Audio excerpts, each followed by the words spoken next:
Right now in my garden, I have ranunculus, anemones, bells of Ireland. I have lots of different kinds of poppies. I have sweet peas, and I have some larkspur starting to bloom. From what I have right now, here's my vase of flowers.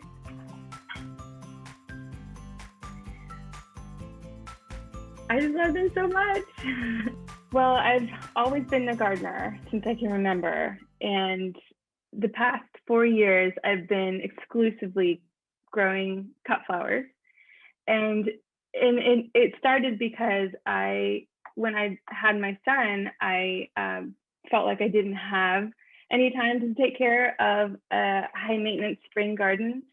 And so I threw some flower bulbs into the garden to see what would happen. I've never really grown them before, and I forgot about them. And I was so busy with my baby that when they started growing in the spring, I just was blown away on how beautiful they were, and I just kind of opened, the door to all different kinds of flowers. So I was a teacher for a long time, and so I decided to combine my love of teaching and my love of flowers to help people and teach people how to grow them. And so I started my consulting business, La Otra Flora, to really get out there and help people learn how to grow these flowers. So you don't need a lot of space to start growing any kind of flower. I mean, I always want more because I always want more flowers. But honestly, you can pop them into any of your beds that you have existing already. You can throw them in your veggie garden. You can grow them in between your pollinator beds, in between perennials, underneath trees for shade flowers. You really don't need a lot of space. I've had clients that are growing, flowers on their xeriscape lawns in galvanized tubs. So all you really need is some really good soil, plenty of sunlight, and some water, and lots of care and love. Along with, having all these beautiful flowers, it's so important and beneficial for our pollinator friends. The bees absolutely love the flowers, and it's nice having company in the garden. They're really important for our environment, and adding diversity into the garden is really key too. We had this big winter storm, and everything seemed so desolate and really sad. It was really sad.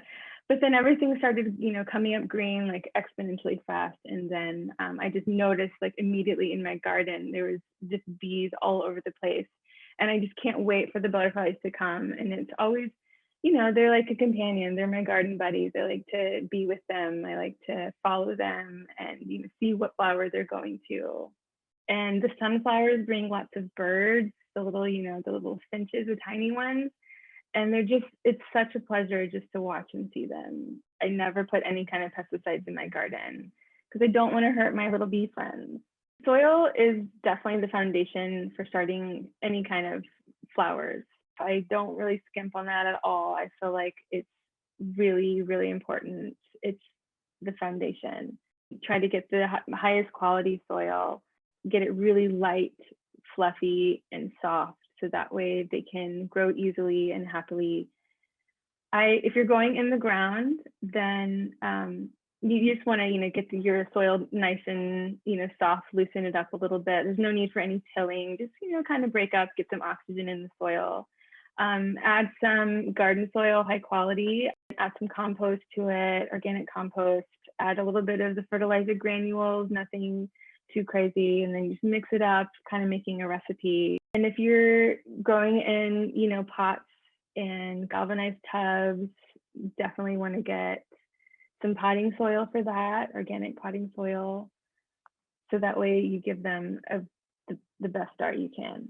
And then sun. Most flowers need a lot of sun, and that can be tricky when trees start to fill out. But again, planning where you're going to put your garden or planning where the flowers are going to be is also really important.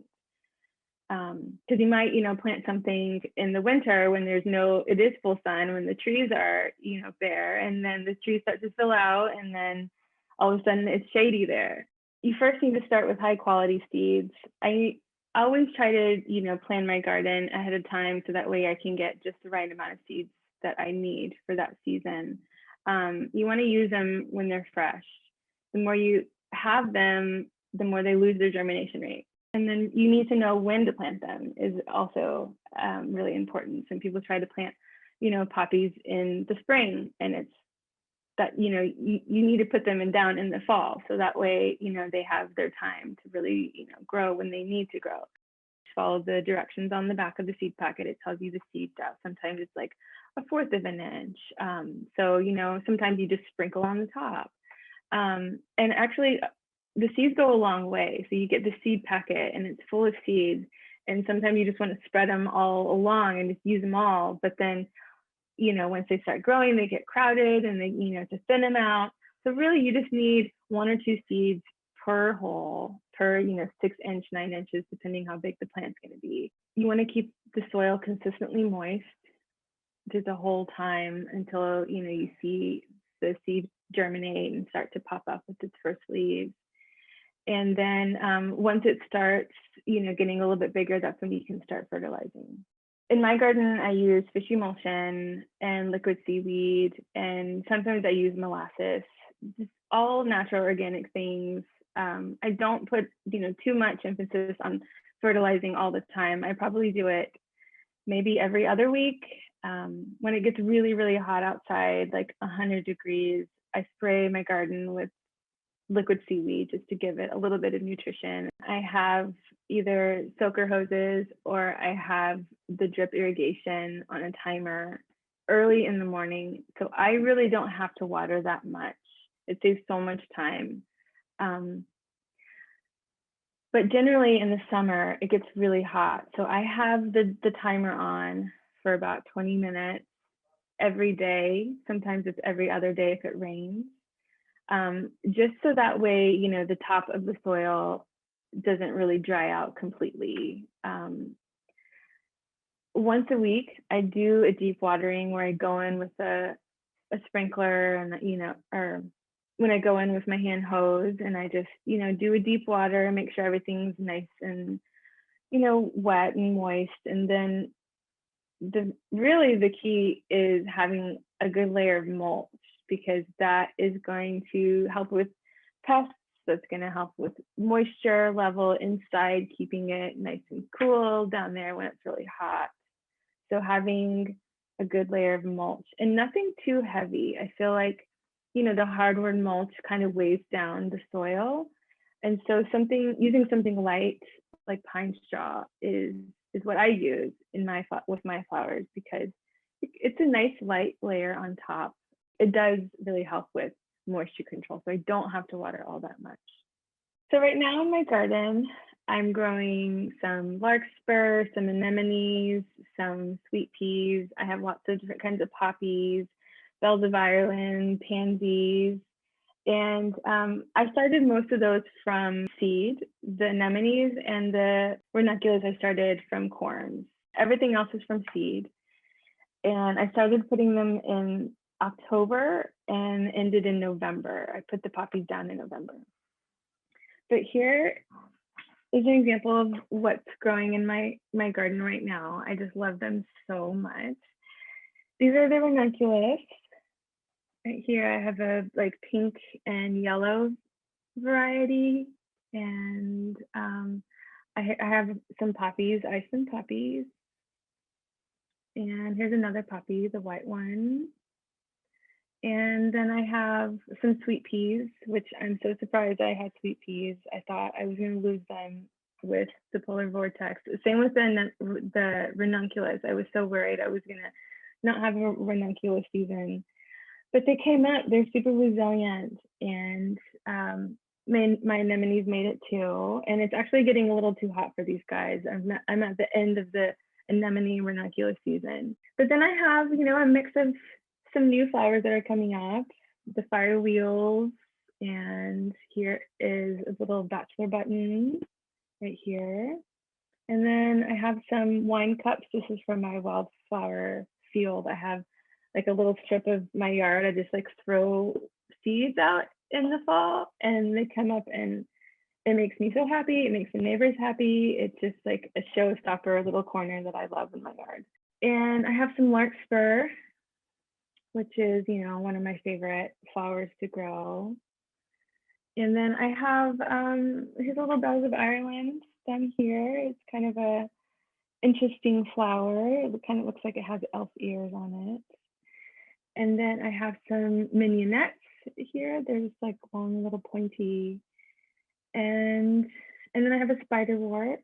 So, you know, I just kind of collect things that are growing in the yard. And also, when you're growing a cut flower garden, it's important to grow different kinds of elements. You know, you have your big, beautiful focal flowers like the ranunculus, and then you have your supporting flowers, you know, the anemones and the firewheels, and then you have your supporting ingredients that give texture like the minuets and the bells of Ireland.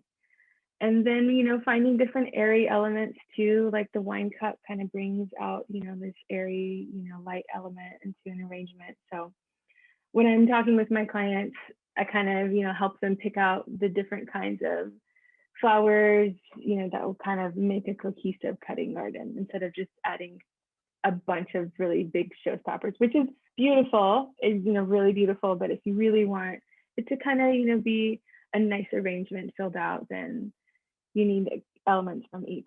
So right now in April, I'm putting down a few seeds. I'm starting with zinnias. Those are the easiest, fastest growing flower. I actually have a lot of filler flowers in my garden, but I really need to think about what else I need in my garden. So right now I'm growing some zinnias to kind of fill in the focal flower element. I put in some cosmo seeds. Those are also my other favorites. I don't have them yet. They're still growing. And then I put some sunflower seeds recently in the garden. So you can find me on Instagram at La Otra Flora. And there, you know, I share pictures of what I'm growing, what's in my garden, troubleshooting, share different stories about, you know, what's blooming in the garden. And then I have a website. So if you're interested in starting a flower garden, or if you have questions about growing flowers, you can go to my website, laotraflora.com, and there you'll find the different things that I'm offering. So you can, you know, everything from a general garden consult where I can show you how to start a garden, general questions, troubleshooting, all the way to a custom cut flower design where I can help you plan your dream garden.